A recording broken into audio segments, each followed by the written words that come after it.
bottom of Mortimer's Tower, which was one of the original gatehouses into the castle. This is along the curtain wall. And you can see how it's bricked up, so you can see where the original entrance was there, but there's other evidence for this being a gatehouse. If you see this hole here, and this hole here, this is where the portcullis, so the gate, would have dropped down into, and you still have the gap above where it would have dropped down from. We'll go and have a look at the room. That is the original keep. So this was a castle built in around, well, dates seem to differ, but 1075 is a date that Matt Lewis gave me for this castle. That's within a decade of the Norman conquest, and as we know, Norman castles had their keeps, so that square building you're looking at is the original entrance into the castle. And again, you can see into the main lodgings, if you like, of the castle. We've got the outer bailey here, which I can't film too much today because there's lots of children around, but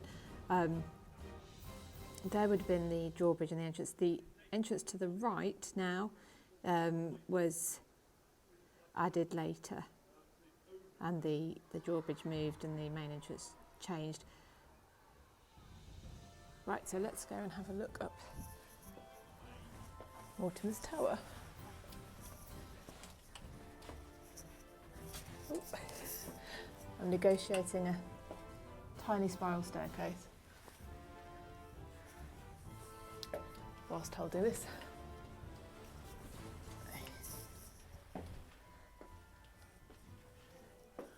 Okay, so I'm now open to the elements. The roof has gone. The roofs went after the English Civil Wars. Although the castle wasn't slighted, it was a royalist stronghold. It was actually surrendered to parliamentarian forces. Colonel John Birch besieged the town and the castle. The castle was surrendered, but after it fell out of use, the locals would make use of the materials they could find on site, and that would include lead from the roofs because they can use it in their own buildings. Recycling was the key, not preservation. So you can see where these glass tiles are now. Just people have helpfully kicked through, although that does mean we can see down into the room below us, which was the room we were just in. So you can see this was where the drawbridge went down. Drawbridge. The portcullis even. So this room would have housed the portcullis, which should have been drawn up to let people in, and obviously put down when you want to keep them out. Now we can keep on going, so let's do that.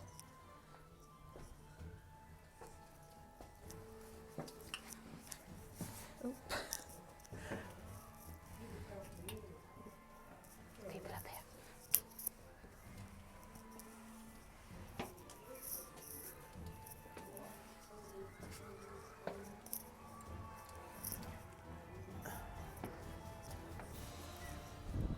Oh, let's come out here first then. Looking back out again over the bailey. So I said Mortimer added this tower, which is why it's now got the name Mortimer.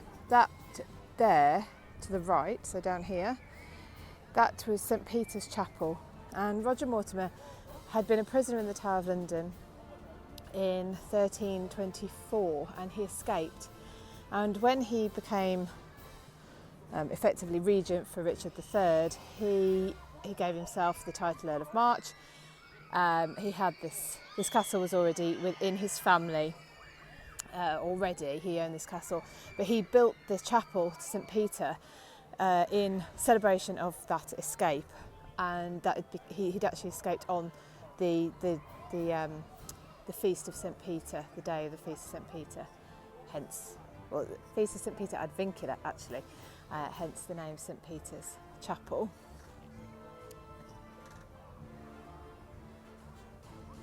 It's a nice picture of the castle. Let's look out over some of the surrounding countryside and you start to get a feel for why this was built here. So this is one of the castles that was built very quickly after the Norman conquest. Below us down there, you can't see it from here, I might be able to get a view of it later on, is the River Teme. So the River Teme comes around the southern and western sides of the castle. We're looking out over towards Wales there.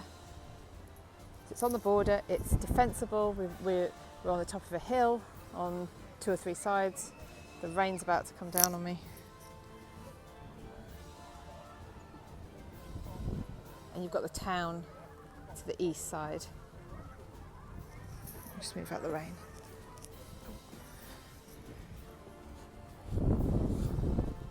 And there's another river as well to the north as well. So it's really well defended. It's a good position, it's high.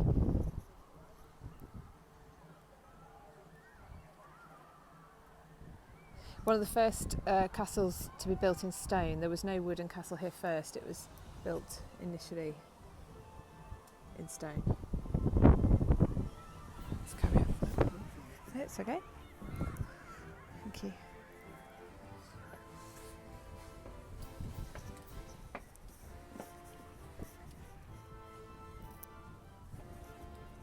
Okay, that's as far as we can go because the steps finish.